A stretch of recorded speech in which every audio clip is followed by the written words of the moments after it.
director of our family services here in Tucson, which is a social service agency, and I, unlike some of my compatriots here, can advocate for things and can push as hard as I possibly can to make things happen for our most vulnerable people. A lot of the information you've been presented tonight were things we're all talking about as a collective.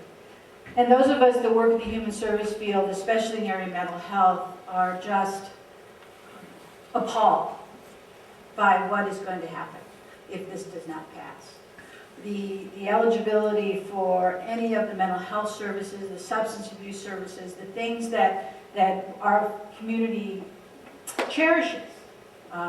We have families and friends that are involved in a lot of those services, and many of you probably know people that have gotten services from many of the nonprofits here in the city, especially in our local community. Without those services and without all the stuff, the most vulnerable are the ones that are being hurt by this. The most vulnerable in our community are going to struggle more than they're struggling now.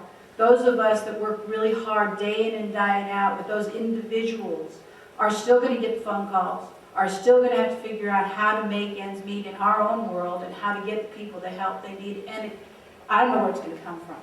So we're going to fill up your jail with the people that we can't help.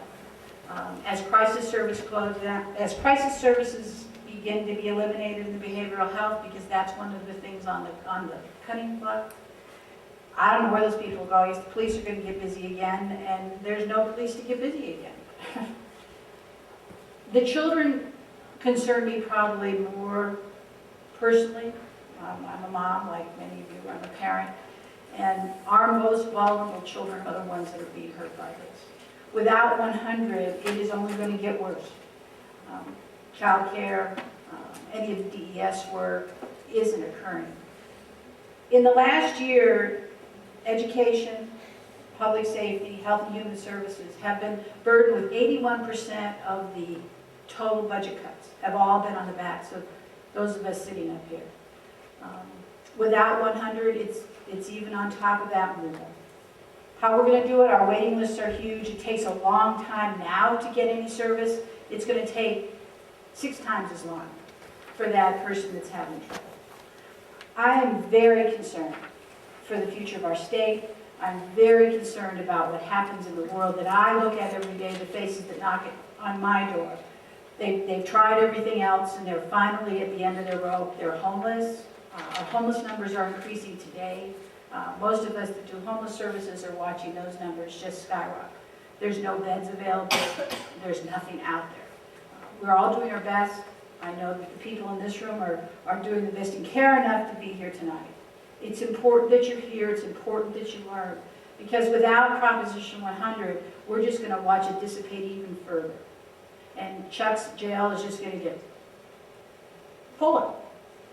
Because there will be nothing else for those. There are no other alternatives.